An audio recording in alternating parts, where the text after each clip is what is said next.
인공지능 시대의 핵심 자산은 뭐라고 생각하시나요? 그래픽 칩일까요? 아니면 알고리즘일까요? 오늘은 결론부터 말씀드리겠습니다. 이제 인공지능의 핵심은 데이터입니다. 정확히는 저작권이 걸린 데이터, 그리고 그 데이터를 쓰기 위해 내야 하는 비용이죠. 최근 엔트로픽이 15억 달러 규모의 합의금을 지급한 일이 있었는데요. 한국 화로는 대략 2조 원 전후로 보시면 됩니다. 이걸 단순한 법률 뉴스로만 보면 중요한 걸 놓치기 쉽습니다. 이번 사건은 인공지능 산업이 앞으로 어떤 비용 구조로 굳어질지, 그리고 누가 더 강해지고 누가 밀려날지 그 방향을 보여주는 신호에 가깝습니다. 오늘은 이 이슈를 산업 구조 관점에서 차분히 정리해 보겠습니다. 먼저 인공지능이 어떻게 학습하는지 아주 쉽게 짚고 갈게요. 생성형 인공지능은 책, 기사, 논문, 코드 같은 데이터를 정말 많이 읽습니다. 그 과정에서 문장의 패턴을 익히고 지식이 연결되는 방식을 학습하죠. 중요한 건 이겁니다. 인공지능은 내용을 통째로 외우는 게 아니라 다음 단어를 가장 그럴듯하게 예측하는 능력을 키웁니다. 여기서 전체 과정은 크게 두 단계로 나뉩니다. 첫째는 데이터로 실력을 키우는 훈련 단계고요. 둘째는 훈련된 모델이 실제로 답을 만들어내는 추론 단계입니다. 저작권 논쟁은 대부분 훈련 단계가 아니라 추론 단계에서 터집니다. 그러니까 핵심은 인공지능이 무엇으로 학습했느냐, 여기에 있습니다. 인공지능이 똑똑해질수록 그 원료가 된 컨텐츠의 가치가 올라가고 결국 돈이 되는 겁니다. 이제 본론으로 들어가 보죠. 이번 합의에서 중요한 건 단순히 돈의 규모만이 아닙니다. 더 중요한 메시지는 이거예요. 학습 데이터는 더 이상 공짜가 아닐 수 있다. 그리고 앞으로는 돈을 내고 쓰는 방식이 표준이 될 수도 있다. 이런 신호입니다. 합의가 한 번 나오면 특수한 사건으로 끝날 수도 있습니다. 그런데 비슷한 합의가 두 번, 세 번 반복되기 시작하면 시장 분위기가 달라집니다. 참가자들은 어느 순간 이렇게 받아들이죠. 이제는 예외가 아니라 가격표가 붙는 시장이구나. 그러면 컨텐츠를 가진 쪽은 견적을 내기 시작하고 인공지능 기업들은 비용을 계산하기 시작합니다.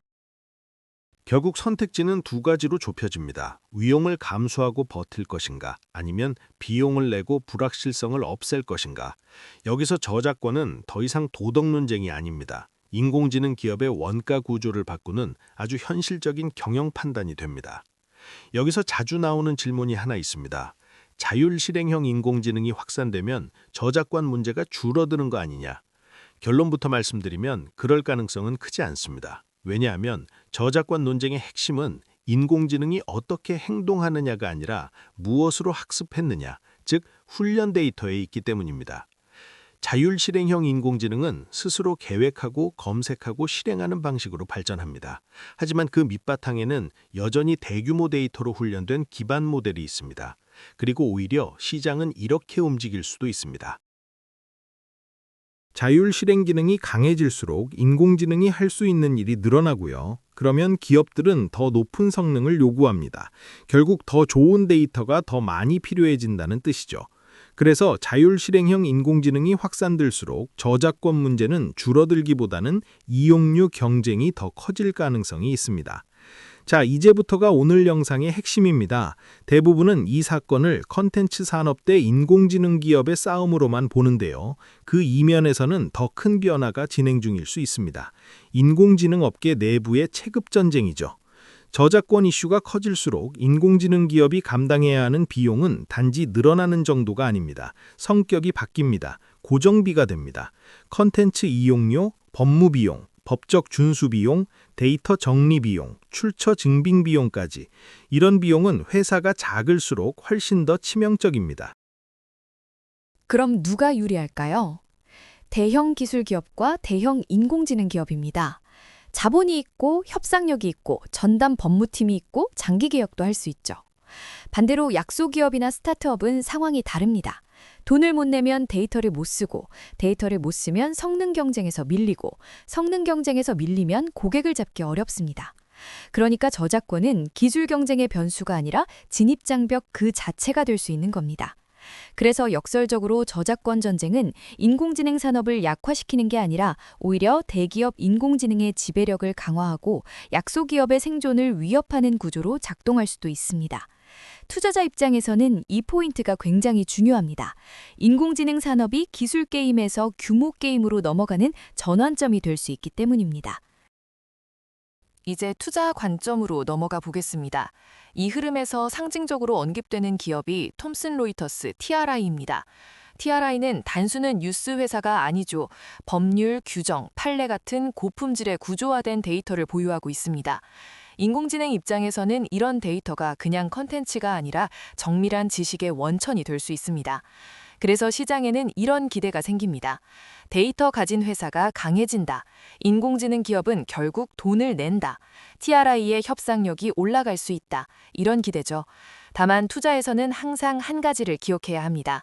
뉴스는 빠르고 실적은 느립니다. 계약이 만들어지고 수익이 반영되기까지 시간이 걸릴 수밖에 없습니다. 그래서 이런 종목은 기대가 먼저 움직이고 현금 흐름은 천천히 따라오는 흐름이 나오기 쉽습니다. 투자자는 이 간극을 알고 접근해야 합니다. 이제 또 하나의 질문입니다. 앞으로 이런 소송은 더 늘어날까? 가능성은 높습니다. 인공지능 시장이 커졌고, 돈이 커졌고, 이해관계도 커졌습니다. 합의가 반복되면 콘텐츠 보유자들은 이렇게 판단할 수 있죠. 싸워볼 만하다.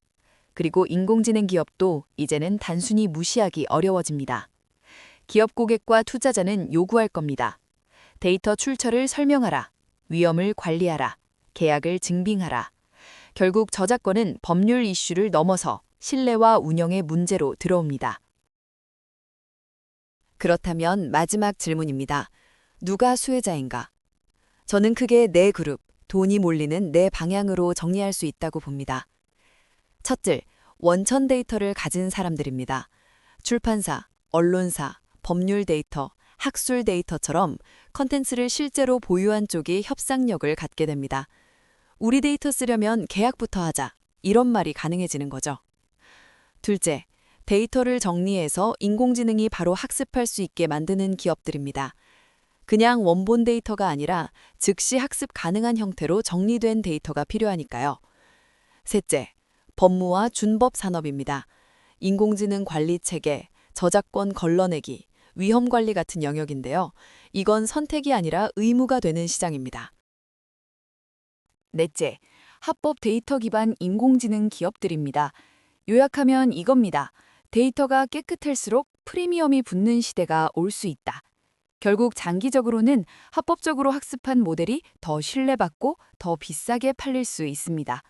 그리고 이 네 방향은 따로 노는 게 아닙니다. 서로 연결되면서 인공지능 산업의 새로운 가치 사수를 만들 가능성이 큽니다. 정리하겠습니다. 엔트로픽의 15억 달러 합의는 한 회사 사건이 아닙니다. 인공지능 산업의 비용 구조가 바뀌는 신호입니다. 앞으로 시장은 성능만 보지 않을 겁니다. 무엇으로 학습했는가? 합법적인가? 비용 구조는 지속 가능한가? 위험을 통제할 수 있는가? 이런 질문이 훨씬 중요해집니다. 그리고 그 흐름 속에서 저작권은 인공지능 산업의 진입 장벽이 되고 대형 기술 기업의 포지션을 강화하며 약소기업의 생존을 위협할 수도 있습니다. 마지막으로 오늘 영상 한 줄 요약입니다. 인공지능은 무료로 학습하지 않는다. 통행료가 붙는 순간 승자도 달라진다. 시청해주셔서 감사합니다. 이 영상이 유익하셨다면 구독, 좋아요, 알림 설정 부탁드립니다. 감사합니다. 저희는 소음이 아니라 구조를 봅니다.